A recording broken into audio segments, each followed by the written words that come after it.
요 근래에 제가 존 파이퍼 목사님의 여러 책을 이제 구매를 해서 하나하나 이제 살펴보고 있습니다. 지난주에는 하나님의 기쁨이란 책, 이거 좀 전체적인 내용을 좀 살펴봤고, 그 다음에 성경과 하나님의 영광이라고 하는 두란노에서 나온 것 같아요. 영어로 가서 보니까 A Peculiar Glory. 그래서 성경이라고 하는 게 peculiar, 아주 특이하고 특별한 그와 같은 영광이다. 이제 이렇게 이제 기록된 이 책을 이제 봤습니다. 요 근래에 파이퍼를 제가 이제 많이 언급을 합니다. 왜 그러냐 하면 그 전까지는 그렇게 이제 파이퍼에 대해서 잘 알지 못했는데 이렇게 좀 시간이 지나는 가운데 파이퍼가 어떤 사람이길래 사람들이 이렇게 좀 좋아하는가 여기에 좀 관심도 갖게 되고 그래서 그분의 글과 또 그분의 이제 설교, 유튜브 동영상 이런 것들이 이제 많이 보면서 말 그대로 하나님의 그냥 푹 빠진 사람이에요. 아주 어떤 성경에 나와 있는 식으로 얘기하면 하나님에 미친 사람이에요. 미쳤다. 이렇게 돼 있는 분이에요. 그러니까 어떤 뭐 프로그램을 동원하거나 이런 걸로 해서 말씀을 전하고 하는 것이 아니라 본인이 이렇게 체험하고 본인이 그렇게 이렇게 갈급하게 이렇게 구하는 하나님의 영광과 그 다음에 하나님의 거룩함 또 하나님의 기쁨 이런 그 세 가지 이런 주제를 가지고 평생도록 사역을 하는 하나님의 그런 귀한 목회자입니다. 그래서 제가 이제 책도 많이 소개하고 동영상도 소개하고 이제 이러다 보니까 또 어떤 분들이 그분은 칼빈주의자인데 왜 그분을 소개하느냐. 이 세상에 자기하고 똑같이 100% 동의하는 사람 아무도 없습니다. 그래서 저와 여러분이 좋은 것들은 얼마든지 보고 우리가 이제 따라가야 되고 또 성경적으로 판단해서 우리가 아니라고 하면 또 아니면 되는 거니까. 그래서 지금 이 세상에 존재하고 있는 많은 목회자들 가운데 정말 하나님의 거룩함과 영광 거기에 빠져 살면서 그거를 성도들에게 알려주고 노력하는 그런 그 좋은 목사님, 그 목사님 중에 한 분이 존 파이퍼입니다. 자, 그래서 이제 지난주에 그 하나님의 그 성경과 하나님의 영광 여기 이제 가서 앞부분만 읽었어요. 일단은 앞부분을 이렇게 읽어봤더니 그 앞부분에 자기가 왜 이 책을 썼는가 하는 그 내용이 나와 있습니다. 그러면 자기 소개가 나와 있어요.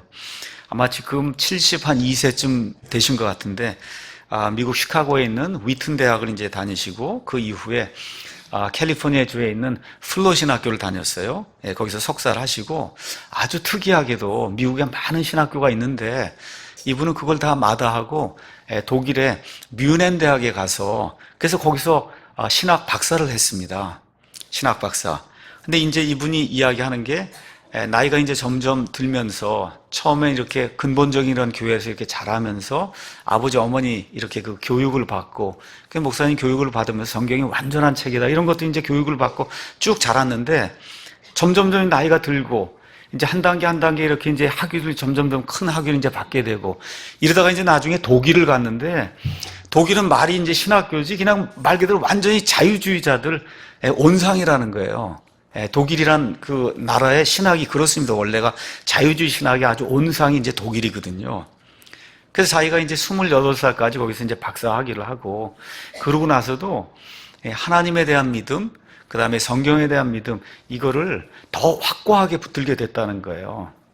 정말 세상에 나가면 세상 사람들이 이렇게 주장하는 자유주의적인 이와 같은 사상에 빠져서 내가 물들기가 쉬운 게 사실인데 나는 오히려 나이가 점점 들고 그런 자유주의자들의 온상 속에 가서 내가 몇 년을 거하면서도 하나님에 대한 확신, 구원에 대한 확신, 특별히 성경에 대한 확신, 이 확신이 더 확고하게 설 수 있었다. 이런 그 간증을 이 앞에서 이야기하고 있더라고요. 그러면서 그 이유를 설명해요. 그 이유는 뭐냐 하면 내 아버지와 어머니를 통해서 좋은 교육을 받았기 때문이다. 파이퍼의 아버지도 순회하는 그러한 그 목사로서 이제 평생을 살았거든요. 그 아버지의 영향을 받고 어머니의 그런 영향을 받아서 남이 무엇라고 이야기하든 온 세상이 다 자유주의적인 진화론을 이야기하고 하나님 말씀 거짓말이라 그러고 이 안에 신화가 들어있다 그러고 이런 방식으로 심지어 신학교 안에서도 그렇게 가르쳤지만 본인은 날이 가면 갈수록 하나님의 말씀에 매료가 돼서 말 그대로 하나님께 미친 그런 사람이 됐다. 그렇게 된 이유가 뭐냐? 어머니 아버지의 좋은 영적인 유산을 받았다는 거예요. 그러면서 내 어머니와 아버지가 완벽하진 않았지만 내게 귀한 그러한 영적인 유산을 남겨주었고, 그래서 그 귀한 영적인 유산을 받은 내가 지금 내 아들들에게 그와 같은 귀한 유산을 남겨주고 있고, 또 동시에 미네소타주에 있는 이 베들레헴 그 침례교회 이제 사역을 다 마치고 다른 분에게 이제 모든 건 맡겨놓고 지금은 디자이어링 갓, 하나님을 갈망한다고 하는, 아마 어느 면에서 기독교 사이트 중에 가장 널리 하나님의 말씀을 전달하는 그와 같은 그 사이트, 그거를 운영하는 그러한 일을 이제 맡아서 지금 이 시간에도 하나님의 거룩함과 하나님의 영광과 하나님의 기쁨과 정말 하나님의 어떤 분이신가만을 전달하는 그런 아주 놀라운 그러한 그 목회를 하고 계십니다. 자, 이런 가운데 밤에 이렇게 우연히 이제 자기 전에 조그만 이제 유튜브를 하나 이제 보게 됐습니다. 그 동영상은 대구에 사시는, 지금은 사시는지 모르겠어요. 하여튼 대구에서 한 40, 50년 사시면서 대구에 있는 한 교회를 이렇게 맡아서 한 40년 동안 목회하신 그 목사님이 내가 지금 후회하는 게 있다 한 걸 이제 은퇴한 이후에 이렇게 좀 몇 가지를 이렇게 목회자들에게 이렇게 전달하는 그런 내용의 유튜브 동영상이 있더라고요. 거기 이제 몇 가지가 있는데 그 중에 이제 하나가 이제 제게 좀 부담의 말로 돌아왔습니다.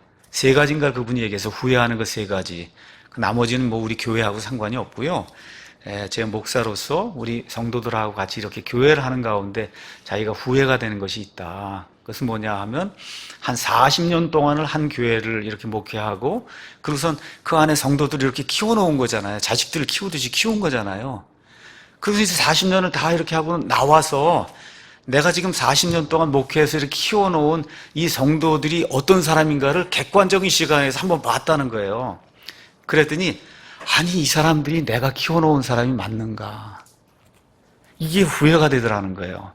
내가 40년 동안 뭘 가르치고 뭘 설교했길래 정말 이 사람들의 그 영적인 그런 상태를 봤을 때 정말 내가 40년 동안 정말 하나님의 말씀에 미쳐서 정말 매료가 돼서 가르친 그 사람들이 이런 사람들인가, 이것 때문에 굉장히 후회하게 됐다. 이렇게 이제 이야기하면서 젊은 그런 목회자들에게 이와 같은 후회를 하면 안 된다. 이렇게 이야기를 해주더라고요.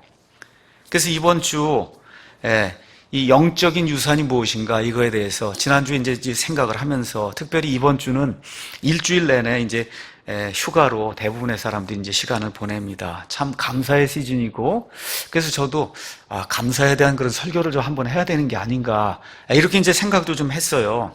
이번 시즌에 또 여행 가시는 분들도 있고 참 좋은 거예요. 이렇게 몸도 쉬고 이게 다 좋은 겁니다. 특별히 우리가 이제 추석이든 아니면 설이든 떨어졌던 이런 가족들이 이렇게 모이지 않습니까? 그렇죠? 그래서 좀 가족에 대한 그런 설교를 한번 좀 해야 되지 않겠는가 이런 생각이 좀 들었습니다. 그래서 가족이 뭔가, 왜 하나님이 우리에게 가족을 주셨는가 이런 생각을 좀 한번 해봐야 되겠구나 이렇게 제가 다짐을 하고, 그리고 성경 말씀 이런 텍스트를 창세기 18장을 이제 텍스트를 이제 선정을 했습니다. 창세기 18장 16절에서 제가 이제 19절까지만 했고, 사실 창세기 18장 설교를 하면은 설교가 어디에서 시작이 되나 대개 20절부터 시작이 돼요. 소돔에 찾아가서, 그렇죠? 롯하고 하나님이 서로 이게 대화를 하면서 소돔을 살려줘야 됩니다 해서 뭐 쭉쭉 사람 좀 이거 줄여나가면서 하는 내용, 그게 대개 창세기 18장을 텍스트로 하면 그 부분이 이제 본문이 돼서, 그래서 하나님이 공의로운 그런 심판으로 소돔을 멸망하시는 그런 내용, 이게 이제 본문 텍스트인데 주로 사용하는, 저는 이제 그것은 여러분이 많이 들었으니까 오늘은 제가 보통 이제 교회에서 텍스트로 사용하지 않는 18장 16절에서 19절을 이제 본문을 가지고 여러분에게 좀 말씀을 드려야 되겠다. 가족의 의미가 무엇인가, 여기에 대해서 좀 말씀을 좀 드리려고 이 텍스트를 정했습니다. 이 온 땅과 우주가 만들어지기 전에 하나님의 계시는 그 셋째 하늘 이쪽에서 마귀와 그의 천사들의 타락이 있었다고 성경이 우리에게 이야기해 줍니다. 그래서 하나님께서 이 마귀와 그 타락한 그의 천사들, 또 하나님의 다른 천사들에게 하나님의 엄청난 그런 비밀, 신비, 하나님의 능력, 영광 이런 것들을 보여주시기 위해 하나님께서 이 지구와 그 다음에 온 우주 공간, 그리고 창조의 그 6일의 마지막 날에 사람을 만드셨다. 성경이 그렇게 이야기하고 있습니다. 사람을 만드신 목적을 가서 보니까 창세기 1장 28절에 다산하고 번성해서 땅을 채우고 정복하라는 거예요. 온 땅에 흩어져서 그래서 온 땅을 정복하는 그런 일을 해라. 이 일 통해서 하나님의 영광이 드러나며 그래서 마귀와 그의 천사들에게 하나님의 갖가지 신비를 보여줄 수 있는 그런 일, 그 일이 사람이 다산하고 번성하는 그런 일을 통해서 이루어진다고 하나님이 말씀해 주시는 거예요. 그러니까 다산하고 번성하려면 가족이 있어야 되는 겁니다. 가족이 있어야 되는 거예요. 그렇죠? 그래서 결혼의 목적 다른 거 없어요. 가서 보니까 말라기 2장 14절에 15절 가서 보니까 하나님께서 영의 제약이 없으신데도 불구하고 일부일처제 한 남자와 한 여자가 결혼해서 그래서 결혼을 해서 가정을 이루고 그 다음에 아이들 낳아야 된다. 하나님이 말라기에서 말씀해 주세요. 그 아이들 낳되 그 낳는 목적이 뭐냐? 하나님의 경건함을 따르는 씨를 이 땅에 보존하기 위해서 저와 여러분이 가정을 형성해야 된다. 하나님이 그렇게 말씀해 주시는 거예요. 자, 그러면 왜 하나님이 이 땅에 그냥 사람을 가득 채우려고 하실까? 그 이유가 있을 거 아니에요. 그렇죠? 다산하고 번성해서 땅을 정복하고 아주 땅을 가득 채우라는 거예요, 하나님께서. 자, 그러면 사람이 어떤 존재냐? 성경 가서 보니까 하나님의 형상대로 지어진 존재다. 형상은 제가 누차 말씀드리지만 판박이에요. 다시 말씀드려, 하나님의 판박이가 이 우주, 여기 지구상에 그냥 넘쳐나길 원하시는 거예요. 하나님의 판박이, 하나님의 본성을 가지고 하나님의 영광을 추구하고 거룩함을 추구하고 하나님의 기쁨을 추구하는 하나님의 판박이가 그냥 지구 안에 넘쳐나길 원하는 거예요, 하나님께서. 그걸 통해서 마귀와 그의 천사들에게 하나님의 온갖 신비를 하나님이 보여주시려고 그래서 가정이라고 하는 이와 같은 제도를 하나님이 이 땅에 이제 만들어 주셨습니다. 자, 이제 7년 환란기가 끝나고 나면 이 땅에 천년왕국이 이루어지게 됩니다. 천년왕국이 이루어지면 어떤 현상이 나타나요? 마귀가 천년 동안 무적행 속에 갇혀서 이 안에서 사람들 유혹하는 일을 하지 못하게 되고 천년왕국에 들어갈 때 다 누구만 들어가요? 구원받은 사람만 들어가서 다른 얘기를 하면 하나님의 판박이만 들어가는 거예요.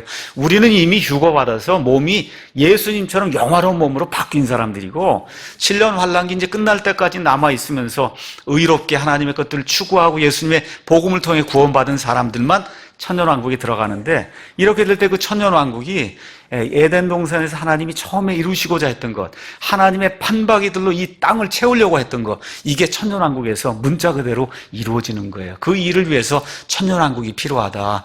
하나님 말씀이 그렇게 이제 이야기해주고 있는 겁니다. 자, 그래서 대부분 이제 장성하면 특별한 일이 없는 한 이제 결혼하게 됩니다. 그래서 이번 추석에 결혼한 사람들이 아이들 데리고 부모님도 찾아뵙고 형제 자매도 이제 만나게 되고 이런 거 이제 하면서 어떤 가정이 돼야 될 것인가 여기에 대해서 한번 생각해 보는 것이 좋을 것 같다. 그래서 오늘은 설교의 제목을 하나님의 축복을 받는 가정의 특징 이렇게 이제 잡았습니다. 하나님의 축복을 받는 가정의 특징. 제가 9년 이상 설교를 했는데 아마 설교 제목에 축복이 들어간 건 아마 오늘이 어쩌면 처음이 아닐까. 처음이 아닐까 그래요. 저는 이 복이라고 하는 게 내가 달라 그래서 오는 거라고 저는 믿지 않거든요. 내가 복되게 살아야 복이 온다고 믿어요. 복되게 산다. 그러면 복복하지 않아도 복이 온다고 믿는 사람이에요. 그렇기 때문에 오늘 제가 이렇게 축복 얘기하니까 복을 달라고 이렇게 하는 거다. 이렇게 생각하지 마시고 나와 그 다음에 내 가정이 어떻게 살아야 하나님의 복을 받을 수 있는가. 그 원리를 제가 여러분에게 성경에 있는 그대로 말씀을 드리려고 그러는 거예요. 그러니까 축복 그러니까 목사가 이제 변했구나 이렇게 생각하시면 안 됩니다. 그런 얘기 하려고 하는 것이 아니라 다시 말씀드려 영적 유산을 물려주는 부모, 그 부모가 해야 될 그런 역할이 뭐고 이렇게 될 때 영적인 축복만 오는 것이 아니라 성경 가서 보면 물질적인 축복도 대개 같이 오게 돼 있어요. 그래서 부모의 영적 유산을 물려주는 이와 같은 가정이 돼야 되겠다. 그래서 이 말씀을 여러분과 함께 나누려고 합니다. 먼저 창세기 18장 여기에 나와 있는 말씀의 배경을 설명하겠습니다. 아브라함이 이미 오래전에 몇십 년 전에 이미 구원을 받았습니다. 창세기 15장에 가서 보니까. 그래서 하나님께서 하늘의 별과 같이 내 아이들을 많게 해주겠다. 하나님이 약속을 해줬는데 자식이 없습니다. 그래서 임의로 자기 마음대로 사라의 말을 듣고 그래서 아들을 낳았어요. 그 아들이 이스마엘인데 하나님이 이스마엘을 통해서는 내가 내 언약을 이루지 않겠다 이렇게 말씀을 해주시는 거예요. 그래서 지금 어떻게 됐냐면 나이가 99세가 된 겁니다. 99세. 그 다음에 사라는 지금 나이가 89세가 됐는데 자식이 없어요. 자식이 없는 그런 상태예요. 소망이 거의 없는 거예요. 하나님은 분명히 아이들을 많이 낳게 해주신다고 했는데 없는 겁니다. 근데 오늘 가서 보니까 18장 2절에 어느 날 갑자기 3명의 남자가 아브라함을 이제 방문하게 됩니다. 3명의 남자가. 그래서 아브라함이 가만 보니까 보통 사람들이 아니에요. 그래서 나가서 이 3 남자를 영접을 하고 환영을 하고 그리고 좋은 식사를 이렇게 대접을 했습니다. 그랬더니 그 3 남자 중에 한 명이 누구냐 하면 하나님이에요. 3 남자 중에 한 명이 여호와 하나님이에요. 그래서 그 주님이 아브라함에게 얘기하는 거예요. 내년 이맘때에 생명의 때를 따라 내 안에 사라가 아들을 낳는다. 그렇게 이제 이야기해 주는 내용이 10절에 나와 있어요. 그런데 그 옆에 있던 사라가 몰래 듣고 그리고 어떻게 해요? 웃었다고 그렇게 기록이 돼 있죠. 89세 여자가 도대체 어떻게 아들을 낳을 수 있을까? 그래서 하나님이 왜 웃냐 그랬잖아요. 그래서 뭐라 그래요? 웃은 적이 없습니다. 하나님 뭐라 그래요? 내가 분명히 웃었다. 그렇죠? 내가 분명히 웃었다. 그래서 이삭의 이름이 웃었다는 거예요. 이삭 자체 이름이 뜻이 웃었다 그 얘기입니다. 너무 기가 막혀 웃었다는 뜻입니다. 이삭이. 자, 이렇게 이제 돼서 이 한 분 주님께서 그 소망의 말씀을 이야기해 준 다음에 16절 이제 거기 가서 보니까 그 남자들이 거기서 일어나 소돔 이제 가는 목적이 이제 소돔에 가서 소돔 멸망시키려고 지금 가는 거기 때문에 하니까 이제 아브라함이 배웅을 하게 돼요. 근데 거기 갑자기 17절 주께서 이르시되 그 3 남자 중에 한 명이 여호와 하나님이란 말이에요. 그 여호와 하나님이 직접 아브라함에게 이야기하는 겁니다. 뭐라고 이제 이야기하느냐? 이상한 말을 하는 거예요. 내가 행하는 그 일을 아브라함에게 숨기리요. 내가 지금 하려고 하는 일이 뭐예요? 소돔에 가서 소돔을 멸망시키려고 하는 그 일을 하고 있는데 이걸 내가 아브라함에게 숨길 이유가 있느냐? 없다는 겁니다. 그렇죠? 그러면서 그 이유를 이제 설명해 주는 거예요. 그 이유는 18절. 내가 보건대 아브라함은 분명히 크고 강력한 민족이 되며 땅의 모든 민족들이 그 안에서 아브라함 안에서 복을 받는다는 겁니다. 다시 말해 복의 근원이 된다는 거예요. 아브라함이. 그렇게 이야기하면서 구체적으로 왜 아브라함이 온 세상 모든 사람에게 복의 근원이 되는가? 그 내용이 19절에 나와 있습니다. 이는 내가 그를 잘 알기 때문이다. 아브라함을 내가 안다는 거예요. 그가 어떤 사람이냐? 그가 자기 자녀들과 자기 뒤에 있을 자기 집안 사람들에게 명령할 터인즉 그들이 주의 길을 지켜 일단은 명령을 하고 명령의 내용이 뭐예요? 주님의 길을 지키라는 겁니다. 자식들에게 주님의 길을 지키라고 명령을 할 거고 또 그 다음에 정의와 판단의 공의를 행하는 그런 사람이 되라고 명령할 걸 내가 알기 때문에 그렇게 돼서 이로써 주가 아브라함에 관하여 말한 것 창세기 15장 그 이후에 나오는 아브라함의 언약과 관련된 그 모든 것들을 내가 아브라함을 위해서 친히 이행할 거다 하는 내용이 지금 이 안에 기록이 되어 있는 거예요. 이거 아주 굉장히 중요한 말입니다. 아주 중요한 말이에요.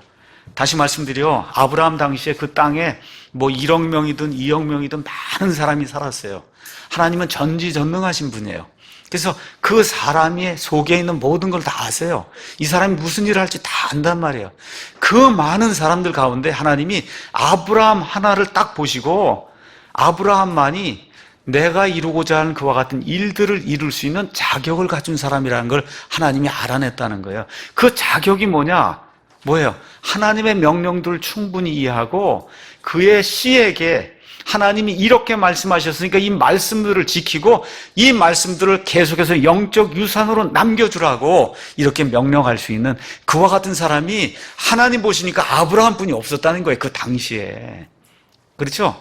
이렇게 이제 되면서 뭐라고 이제 이야기가 나오냐? 그 이후에 이삭이 나오고 야곱이 나오고 12족장이 나오고 그 이후에 다윗이 나오고 그렇게 되면서 어떻게 돼요? 아브라함의 씨를 통해서 예수님이 나오시는 거잖아요.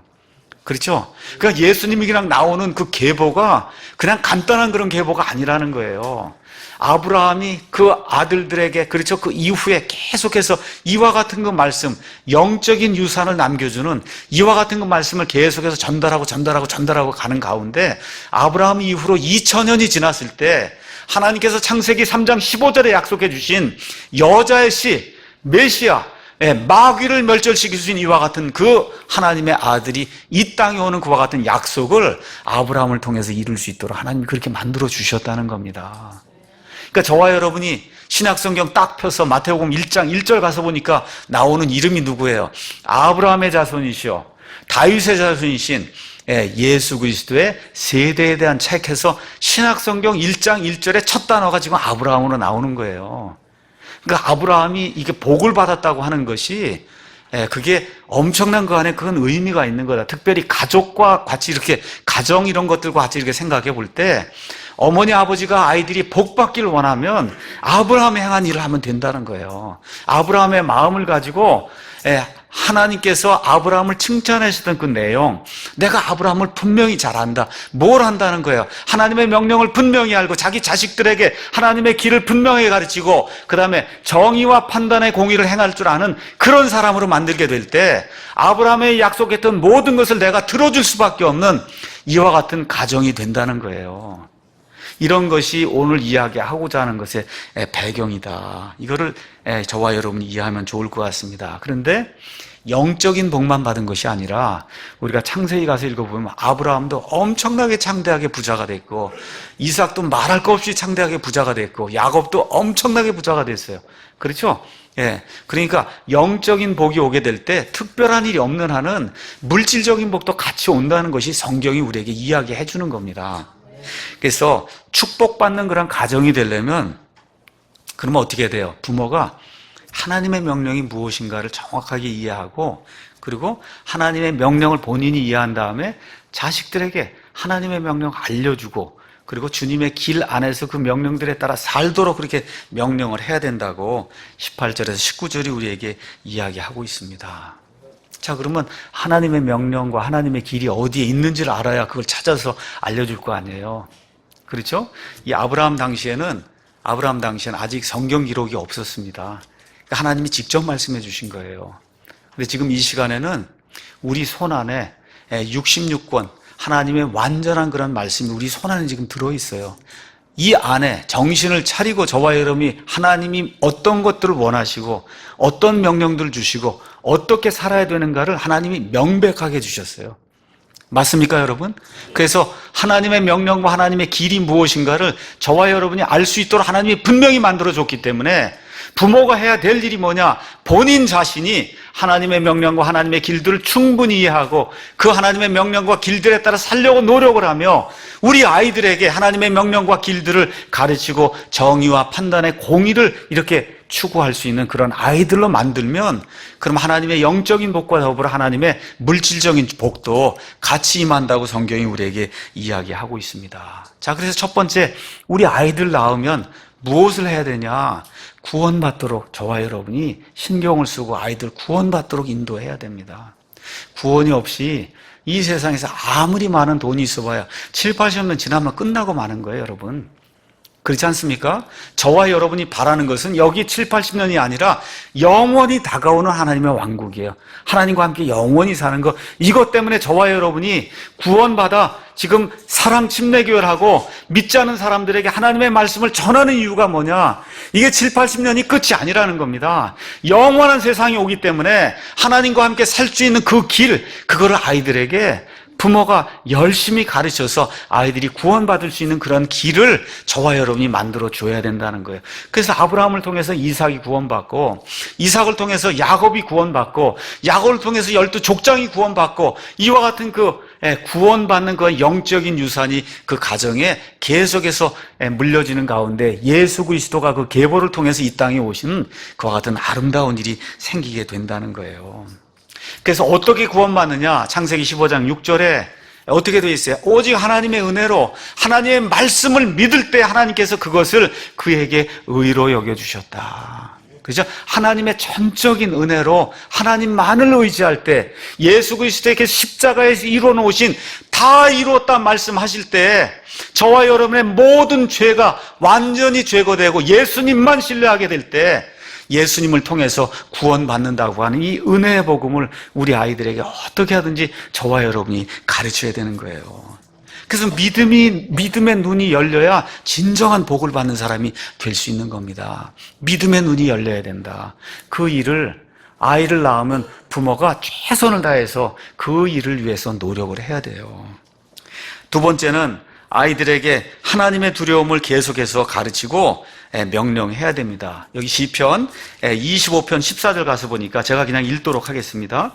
25편 14절, 주의 은밀한 일이 그분을 두려워하는 자들과 함께 하나니 그분께서 자신의 언약을 그들에게 보이시리로다. 아이들이 잘 되길 원하시면 그럼 어떻게 해야 돼요? 아이들에게 하나님을 두려워하는 걸 저와 여러분이 가르치셔야 돼요. 하나님이 두려운 분이라는 사실을 저와 여러분이 가르쳐야 됩니다. 1677년에 스카우걸이라고 하는 분이 무슨 말을 했느냐 하면, 한 영혼의 가치와 탁월성은 그가 사랑하는 대상을 보면 알 수 있다. 그러니까 저를 예를 들게요. 제 가치, 그 다음에 저의 뛰어난 점, 참 저 사람 가치가 있어. 그건 뭘로 판단이 되냐? 내가 사랑하는 대상을 보면 안다는 거예요. 내가 사랑하는 대상. 다시 말씀드려, 여러분 지난 한 주일 사셨죠? 그렇죠? 이 한 주일 사시는 동안 가장 관심 뒀던 게 뭐냔 말이에요. 여러분 삶 속에 가장 관심 많이 두고 살았던 거, 뭐 세상 가서 직장 생활하고 이런 거 그거 빼고 나머지 내가 누릴 수 있는 시간이 있었잖아요. 그렇죠? 그 시간 가운데 내가 가장 많이 관심을 두고 사랑하는 그런 대상으로 삼았던 것이 뭔가, 그걸 보면 그 영혼의 가치와 탁월함이 무엇인가가 드러난다는 거예요, 여러분. 다시 말씀드려, 나를 일주일 동안 사로잡았던 게 뭐냐, 1년 동안 사로잡았던 게 뭐냐, 구원받은 이후에 나를 사로잡는 게 뭐냐는 거예요. 그 사랑의 대상이 무엇이냐, 이것이 그 영혼의 가치와 탁월함을 보여주는 애와 같은 시금석이 된다. 하나님에 대한 사랑, 이 사랑이 어디에서 오느냐? 좀 이상하게 들지 모르지만 하나님을 두려워하는 데서 와요, 여러분. 여러분, 내가 하나님을 사랑합니다 하는 게 어디서 오느냐 하면 하나님을 두려워하는 데서 오는 거예요. 성경 가서 보시면 하나님을 두려워하는 가운데서 하나님을 사랑하는 마음이 생기는 거예요. 이게 아이러니한 거예요. 우리 사람 같으면 누구 두려워요. 그럼 거기 안 가려고 그러잖아요. 근데 하나님이 두렵게 느껴진 건 뭐냐? 말 그대로 하나님의 엄청난 존재를 느끼게 되면 두려워할 수밖에 없거든요. 그런데 어떻게 돼요? 그분이 내 아버지가 된다니까요. 그렇잖아요. 그리고 어떻게 사랑할 수밖에 없는 거예요. 그 하나님의 사랑에 매료가 돼서 그 하나님이 내 사랑의 대상이 될 때 내 영혼의 가치와 탁월함이 하나님이 기뻐하시는 가치와 탁월함이 된다는 거예요. 얼마나 감사한 일인지 알 수가 없습니다. 자, 그래서 시편 29편 2절에 가서 보니까 우리가 예배를 드릴 때 거룩함의 아름다움으로 해야 된다. 얼마나 멋있는지 몰라요. 거룩함의 아름다움, beauty of holiness, 하나님의 그 거룩함 뭐라 그랬어요? 정말 하나님만이 가지고 있는 엄청난 것과 같은 능력과 위대함, 그렇죠? 선하심, 이런 거 표현한 게 우리 말로는 홀리니스, 거룩함으로 표현된 거예요. 그러니까 저와 여러분이 이렇게 아침에 나와서 기도하고 예배하고 찬양하고 할 때 하나님의 거룩함의 아름다움 속에서 해야 된다는 거예요. 이거 안 돼서 우리가 하나님을 사랑하는 게 이렇게 표출이 되는 겁니다.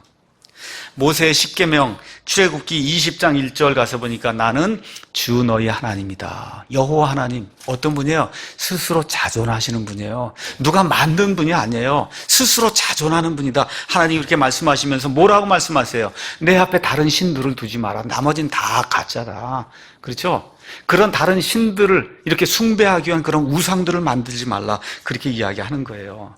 다 외에는 다 가짜 신이다. 다른 우상들이다. 이게 무슨 이야기를 하는 거냐? 온 우주공간 하늘과 땅과 이 모든 별들을 보란 말이에요.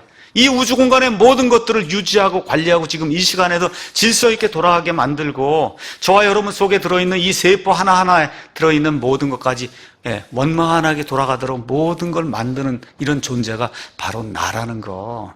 이걸 인정하게 될 때 하나님을 두려워하게 되고 하나님을 사랑할 수밖에 없다는 거죠. 인류 역사를 누가 끌고 나가느냐? 트럼프가 아니에요. 김정은이가 아니에요. 누구예요? 하나님 손에 지금 인류 역사가 지금 이렇게 잡혀 있는 거예요. 그래서 이걸 지금 하나님이 끌고 나가고 있다는 겁니다. 지금 이 시간에도 수천만 명이 지금 예배 드리고 있어요.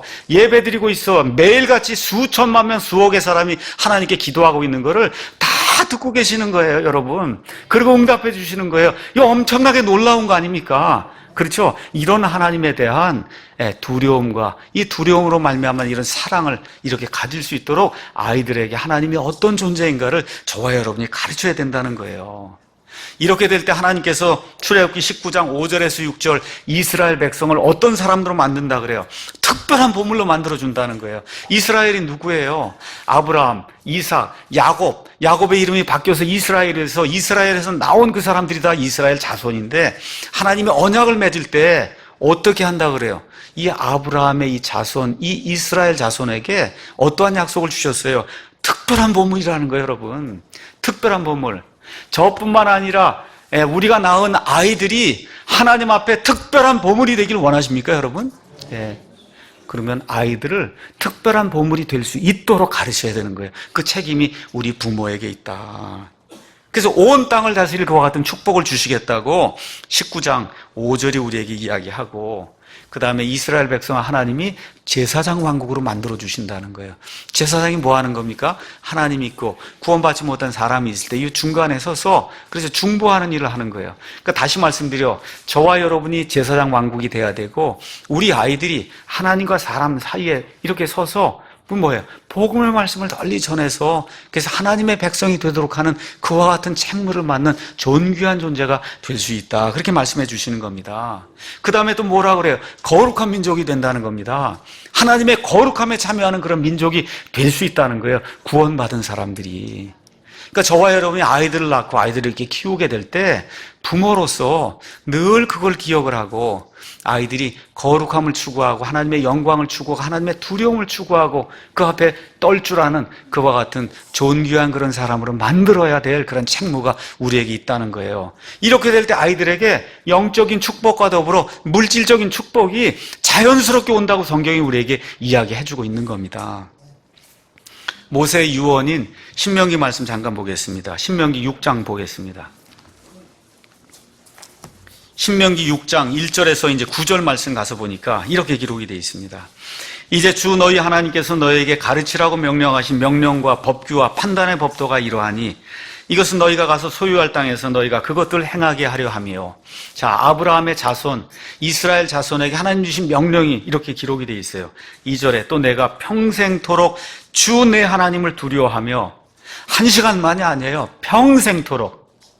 제가 우리 아이들에게 계속해서 이야기하는 게 뭐예요? 하나님을 두려워하며 살아야 된다. 20년 전에 보낸 편지에도 하나님을 두려워해야 된다. 지금 이 시간에도 하나님을 두려워해야 된다. 내가 손녀가 둘이 있는데 아이들이 말할 줄 알면 그때부터 내가 가르쳐야 될 게 뭐예요? 하나님을 두려워하며 살아야 된다. 평생토록. 그렇게 해야 아이들이 복을 받을 수 있는 거예요. 또 뭐라고 말씀하시느냐 하면 내가 너와 내 아들과 내 손자에게 명령하는 그분의 모든 법규와 명령을 지키게 하려 함이니라. 그리하면 내 날들이 길게 장수하는 복이 그냥 온다는 겁니다. 그러므로 오 이스라엘아 듣고 그것을 지켜 행하라. 그리하면 내가 잘되고 주 내 조상들의 하나님께서 내게 약속하신 것 같이 젖과 꿀이 흐르는 땅에서 너희가 강하게 불어나리라. 다 같이 4절 읽겠습니다. 오 이스라엘아 들으라. 주 우리 하나님은 한 주시니 너는 내 마음을 다하고 혼을 다하고 힘을 다하여 주 내 하나님을 사랑하라. 계속 읽겠습니다. 이날 내가 내게 명령하는 이 말씀들을 내 마음속에 두고 너는 그것들을 내 자녀들에게 부지런히 가르치며 내가 내 집에 앉았을 때에든지 길을 걸을 때에든지 누울 때에든지 일어날 때에든지 그것들을 말할 것이며 너는 또 그것들을 내 손에 메어 표적으로 삼고 내 눈사에 두어 이마에 표로 삼으며 또 내 집의 기둥과 내 문에 기록할지니라. 여호와 하나님 그분 외에는 다 잡신이라는 겁니다.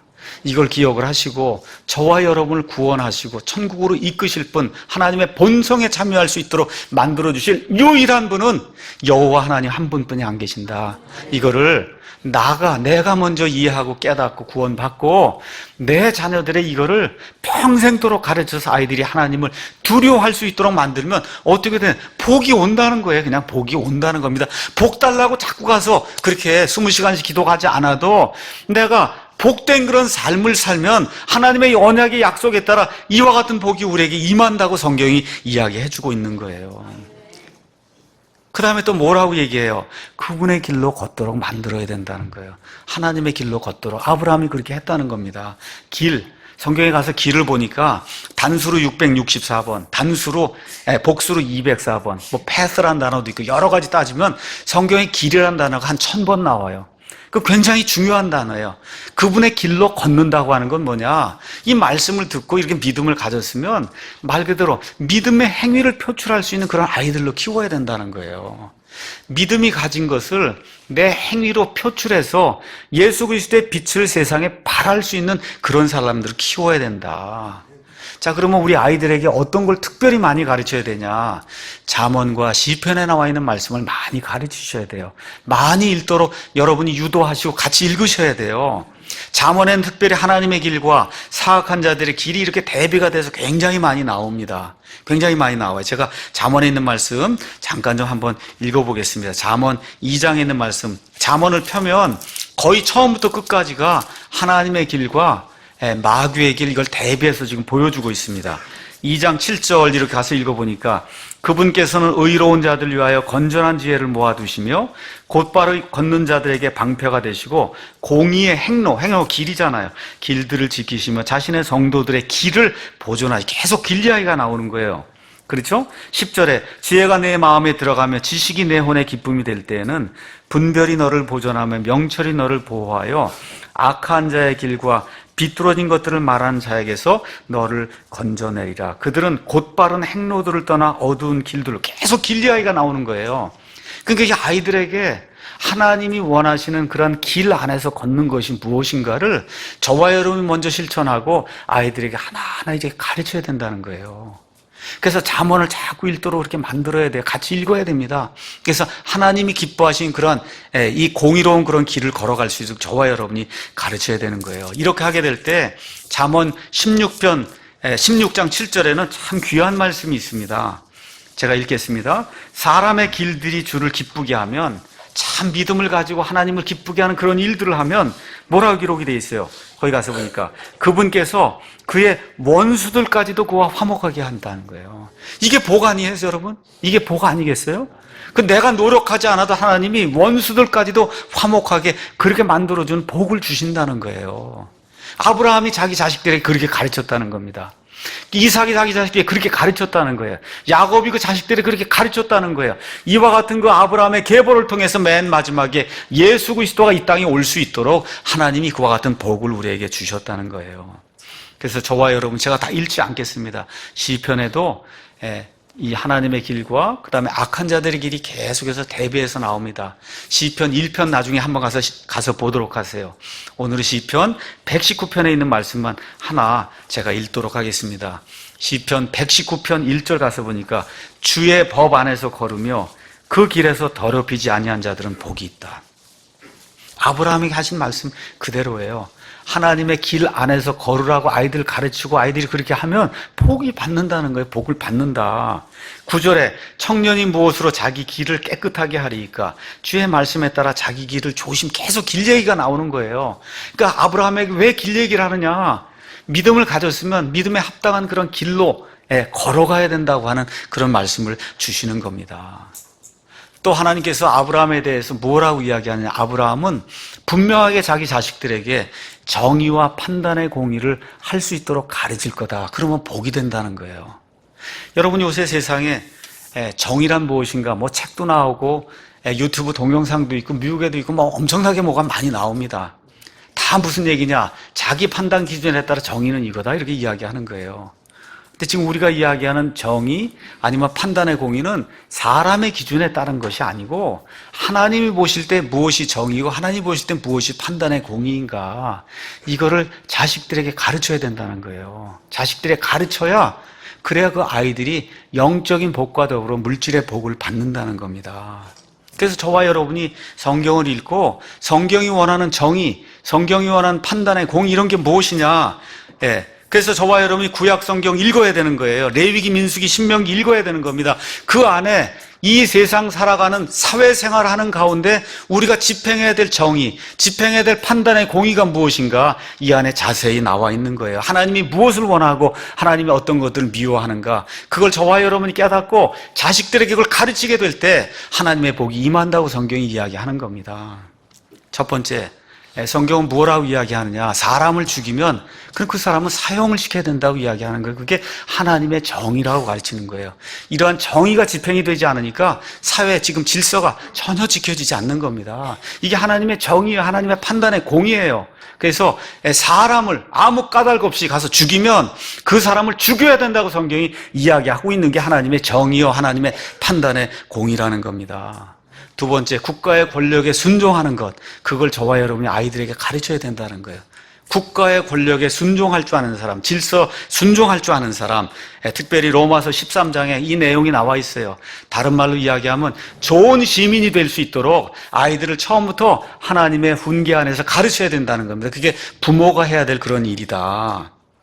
셋째, 하나님의 오른쪽의 가치를 어려서부터 아이들에게 가르쳐야 되는 거예요. 하나님의 오른쪽의 가치. 그 뭡니까?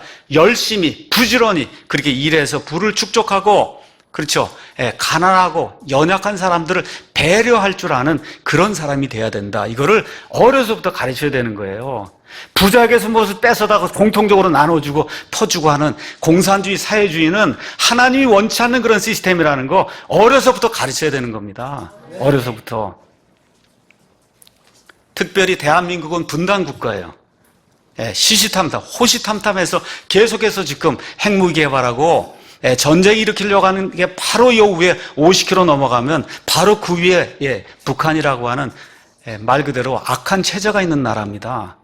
공산주의가 무엇이고 어떤 악한 일을 한 것인가 부모가 분명히 가르쳐야 되는 거예요. 그게 하나님의 오른쪽의 가치입니다. 이런 걸 가르쳐야, 그래야 이 아이가 제대로 되고 올바른 것을 판단할 줄 아는 그와 같은 사람이 될 때 하나님이 복을 주신다고 성경이 이야기하는 거예요. 그것은 뭐냐? 경제적으로는 민주주의, 자유시장 경제, 자본주의 체제라고 하는 거 완벽하지 않지만 인간이 할 수 있는 것 중에 가장 좋은 것이 민주주의, 자본주의, 자유시장 경제 이념입니다. 이걸 저와 여러분이 확고하게 아이들에게 가르쳐야 되는 거예요. 그래서 잠언 20장 23절 가서 보니까 하나님께서 경제 생활을 할 때도 의롭게 해야 된다. 서로 다른 추는 주께 가증한 것이요 거짓된 저울은 좋지 못한 것이다. 하나님 이야기했거든요. 그러니까 아이들에게 어려서부터 경제 생활을 할 때도 공의롭게, 바르게, 그래서 정직하게 경제 생활하는 거를 저와 여러분이 아이들에게 가르쳐야 되는 거예요. 도둑질하면 안 된다는 거 가르쳐야 되는 겁니다. 이게 별거 아닌 것 같아도 어릴 때부터 제대로 가르침을 받아야 아이가 좋은 아이가 되고 하나님의 복을 받을 수 있는 겁니다. 레위기 19장 말씀 잠깐 보겠습니다. 레위기 19장. 판단의 공의와 정의가 무엇인가가 이 안에 이제 한 장 안에 기록이 되어 있습니다. 레위기 19장 10절 보겠습니다. 9절부터 제가 읽겠습니다. 너희 땅에 수확물을 거둘 때 너는 내 밭에 모퉁이까지 다 거두지 말고 내 수확물 중에서 떨어진 이삭도 줍지 말며 내 포도원에 떨어진 포도를 줍지 말고 내 포도원의 포도를 다 따지 말며 가난한 사람과 나그네를 위하여 그것들을 남겨둘지니라. 나는 주 너희 하나님이다. 뭐예요? 약하고, 그렇죠? 힘없고 이런 사람들을 배려할 줄 아는 사람이 돼야 된다는 거. 전철을 타고 이렇게 하면 노인들이 오면 일어서서 자리를 줄 아는 그런 사람이 돼야 된다. 이게 너무 기본이 되는 건데도 지금은 그런 거 없어요. 그렇죠? 노인들 존경할 줄 아는 그런 사람이 돼야 된다는 거예요. 교회 와서도 이렇게 어른들 만나면 인사할 줄 아는 아이들이 돼야 된다는 겁니다. 이렇게 돼야 하나님의 복이 임한다는 거예요. 그 다음에 또 하나님이 묘한 말을 합니다. 어떤 말씀을 주시냐? 19장 15절에 너희는 재판할 때 불의를 행하지 말라. 너는 가난한 자의 외모를 중시하지 말고 강력한 자의 외모를 존중하지 말며 오직 의롭게 내 이웃을 재판해라. 무슨 얘기야? 가난하다 그래서 재판을 굽게 하면 안 된다는 거예요. 지금 온 세상이 지금 문제가 되고 있는 게 뭐예요? 소수를 보호해야 된다는 거거든요.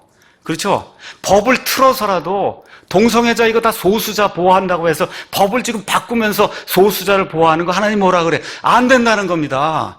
아무리 가난하고 어려워도 법을 어겼으면 법대로 처리해야 된다는 거예요. 그러니까 저와 여러분이 배려할 줄도 알고 또 뭐예요? 법대로 공의롭게 처분해야 될 줄도 알아야 된다고 성경이 이야기하고 있는 거예요. 이 대한민국이 왜 이렇게 어렵습니까? 때법이 성행하기 때문에 어려운 거예요. 가서 들어놓으면 불법인데도 들어줄 수밖에 없는 이런 일을 하면 안 된다고 성경이 이야기하는 거예요. 이런 걸 하면 안 된다고 가르칠 책임이 누구에게 있냐? 부모에게 있다는 거예요. 분명히 이야기합니다. 가난한 자들 배려해야 돼요. 그렇죠? 약한 자들 도와줘야 됩니다. 그렇다 그래서 다수를 다 무시하고 가난한 자의 권리만 하는 거 하나님이 아니라고 이야기하는 거예요. 재판할 때 가난한 자든 부한 자든 법에 따라 엄정하게 의롭게 재판해야 된다. 그게 하나님의 정의라는 거예요. 이런 것들 교회를 다니면 최소한 하나님 말씀을 읽으면 이런 것들이 머릿속에 딱 들어와서 옳고 그른 거를 구분할 줄 아는 이런 그리스도인이 돼야, 그래야 이 나라에 희망이 있다는 거예요. 그래야 그 가정에 희망이 있는 겁니다. 그래야 그 아이들에게 희망이 있는 거예요. 예수님 안에서 그래야 복을 받을 수 있다고 성경이 우리에게 이야기해 주는 겁니다. 신약 시대에도 성경은 동일한 것을 이야기합니다. 사도행전 2장 47절에 교회가 부흥을 하려면 어떻게 해야 돼요? 사람들에게 호감을 받아야 된다 그랬어요. 우리 아이들에게 사람들에게 호감을 받는 그런 아이가 될 수 있도록 저와 여러분이 어떻게 해요? 남을 배려할 줄 알면 되는 거거든요. 인사 잘할 줄 알면 되는 거거든요. 그렇죠? 이런 것들을 가르쳐야 된다는 거예요. 고넬료 복 받았습니다. 사도행전 10장에 가서 보니까 독실한 사람이에요. 경건한 사람이에요. 불의를 행하지 않는 사람이에요. 가서 보니까 자기의 온 집과 함께 하나님을 두려워하고 백성에게, 가난한 자들에게 구제물을 많이 줬다, 그렇게 기록이 돼 있어요. 어떻게 됐어요? 구원받잖아요. 그렇지 않습니까? 그 가정이 잘 되지 않습니까? 그 성경이 지금 이야기하는 게 부모가, 그렇죠? 가난한 자들 배려할 줄 알고 올바르게 의를 집행할 줄 알고 좋은 그런 시민이 될 줄 알고 본인이 된 이후에 아이들에게 이런 것들을 가르치게 될 때 하나님의 복이 자연스럽게 임한다는 겁니다. 그래서 목사와 집사의 자격을 이야기할 때도 디모데전서 3장 4절에서 5절, 그 다음에 12절, 목사와 집사의 자격을 이야기할 때도 뭘 언급해요? 가정생활이 올바로 된 사람이 목사와 집사를 할 수 있는 거다. 자녀들을 다스리지 못하는데 어떻게 교회를 다스리겠느냐. 여러분 이해하시겠죠? 하나님의 법칙입니다. 하나님의 법칙. 어떤 분이 그런 이야기를 해요. 아이들이 교회 오지 않아서 참 걱정해요. 오라고 얘기해도 교회 안 옵니다. 또 어떤 교사가 이제 그런 이야기를 합니다. 고등학교 이렇게 되고 그러면 아이들이 오후 예배에 나오지 않고 다 집에 갑니다. 목사님 이것 좀 얘기해 줘야 되지 않습니까? 제가 뭐라고 이야기했느냐. 한 영혼의 가치와 탁월성은 그가 사랑하는 대상을 보면 알 수 있는 겁니다. 여기 남아서 예배 드리고, 그렇죠? 하나님의 백성과 함께 교제하고 우리 아이들이 그렇게 잘하는 거, 그걸 원하는 거, 그게 좋아하는 그런 가치고 그러면 하나님이 거기에 합당하게 복을 줄 것이고, 그게 아니라 몇 시간이라 가서 학원 가서도 공부하는 게 더 좋다고 엄마 아버지가 판단하면 그럼 거기에 합당하게 하나님께서 이루어 줄 것이다. 목사가 그걸 강압적으로 남아라 말라 이런 얘기 할 수 없는 거다. 제가 이렇게 말씀드렸거든요. 우리 아이들을 어떻게 키워야 될 것인가 다시 한번 잘 생각해 보셔야 돼요. 하나님의 백성과 함께 좀 하나님의 말씀 가운데 그래도 주일만큼은 이렇게 떼서 거룩하게 하나님의 것을 추구하는 그런 아이들로 만들려고 노력을 해야 그 아이들이 좋은 아이들이 되는 겁니다. 결론의 말씀 드리도록 하겠습니다. 먼저 부모가 가정의 복의 근원이 돼야, 그래서 영적인 유산을 물려주어야 우리 아이들이 복을 받는 거예요. 부모가 복의 근원이 돼야 되는 거예요. 부모가 아브라함처럼 복의 근원이 되면 복이 굴러오게 돼 있는 겁니다. 그 복이 굴러오는 그 원리를 아이들에게 가르쳐줘야 그 아이들이 잘 되는 거예요. 제게 지금 아이들이 셋이 있어요. 제 아내와 함께 공통 주제가 뭐냐? 늘 하나님, 그렇죠? 예수님 믿는 거, 교회 어떻게 찾아야 되냐? 좋은 교회 어떻게, 이게 우리 공통 주제예요. 지금 이 시간 아마 죽을 때까지도 마찬가지일 거고, 우리 지금 손녀가 이제 계속 태어나는데, 태어나면 아이들 내가 죽을 때까지 공통 주제가 그런 거예요. 어떻게 하나님 섬기다 제대로 갈 것인가? 다른 거 없습니다. 그렇게 할 때 어떻게 돼요? 아브라함의 복이, 영적인 복이 저에게 임하고, 내가 그런 것들을 아리게 가르치게 될 때 그런 영적인 복과 물질적인 복이 우리 자녀들에게 임할 줄로 성경이 이야기하고 있으니까 저는 그와 같은 일들을 실천을 하는 겁니다. 그래서 영적인 복을 받으면 대개 물질적인 복이 온다. 아브라함을 보시고 그다음에 여러분 욥기를 가서 보세요. 뭐라고 돼 있어요? 하나님을 두려워하고 그 자식들을 바르게 키우려고 욥이 노력할 때 동방에서 가장 큰 자가 됐다 그러지 않았습니까? 그렇잖아요? 예. 그래서 여러분 종교개혁이 1517년에 이제 일어나게 됐어요. 이 종교개혁을 통해서 그리스도인들의 근면한 이와 같은 그 생활 원칙, 이것이 온 유럽에 이제 파급이 되는 가운데 기독교가 들어간, 천주교 얘기하는 게 아닙니다. 기독교가 제대로 들어간 그런 국가는 다 발전하고 경제력이 강한 그런 국가가 된 거예요, 여러분. 그렇죠? 왜 그래요? 근면하게 하나님의 오른쪽의 가치를 추구하는 그런 나라로 쓰려고 할 때 하나님이 엄청난 복을 주신 겁니다. 그 대표적인 국가가 미국이에요. 지금 이제 망하고 있지만 그럼에도 불구하고 가장 성경적인 이런 신자들, 성경을 보호하고 그런 나라 지금 미국뿐이 없어요. 망하고 있음에도 불구하고 우리 눈이 지금 보고 있는 거 아닙니까? 가장 강력한 국가로 온 세상을 통치하고 있는 저 나라의 근본 개념이 뭐예요? 바로 여기 아브라함에게 하나님께서 주신 그 영적인 가치를 지키고자 할 때 물질적인 축복까지 같이 온다는 거, 이것이 세계 역사가 지금 증명을 해주고 있는 겁니다. 그래서 하나님의 축복을 받는 가정이 되려면 첫째, 믿음을 물려줘야 됩니다. 믿음을 물려줘야 된다. 두 번째, 하나님을 두려워하고 어려움 속에서도 그분을 신뢰하고 기뻐하는 것을 물려줘야 돼요. 신실하게 예배에 참여하고 단정하게 예배죠. 여러분, 단정하게 예배에 참여한다는 이거 모르는 분들이 여전히 많이 있는 것 같아요. 단정한 복장으로 와야 돼. 하나님 두렵게 생각을 하시고, 아이들 옷을 입힐 때도 이게 단정하게 와서 이렇게 하나님께 예배드리는 그런 모습인가, 한번 신발을 신길 때도 단정하게 하나님 기뻐하시는 그런 모습인가, 부모가 됐으면 생각을 하고 오셔야 돼요. 아이들에게 잘못이 있는 것이 아니라 부모에게 있는 겁니다. 부모가 하나님을 귀중하게 여기고 거룩하게 여기고 두려움의 대상으로 여기고 하면 아이들도 그렇게 되는 거예요. 이렇게 될 때 영적인 축복과 더불어 물질적인 축복이 그 아이에게 임하게 되는 겁니다. 근데 이 모든 것은 하나님의 말씀에 대한 확신에서 오는 거예요. 하나님이 그렇게 다 이야기했는데 난 그거 안 믿어. 거긴 무슨 하나님의 축복이 있을 수가 있어요. 그렇죠? 그래서 창세기부터 요한계시록까지 나와 있는 말씀에 대한 확신, 하나님께서 말씀해 주신 대로 이루어 주실 것이다. 하나님의 명령을 가르치고 아이들을 그 길로 걸을 수 있도록 만들고 판단의 공의와 정의를 행하는 그런 좋은 시민으로 만들게 될 때 하나님께서 영적인 복과 더불어 물질적인 복도 주신다고 하는 이 언약의 말씀을 저와 여러분이 기억하시고, 우리 가정이 아브라함과 가정과 같이 영적인 유산을 물려줄 수 있는 그런 좋은 가정이 돼야 되겠다. 이번 추석 시즌에 다시 한번 생각을 하시고 하나님께 은혜와 복을 받는 그런 귀한 가정이 되기를 예수님의 이름으로 축원합니다. 기도하겠습니다.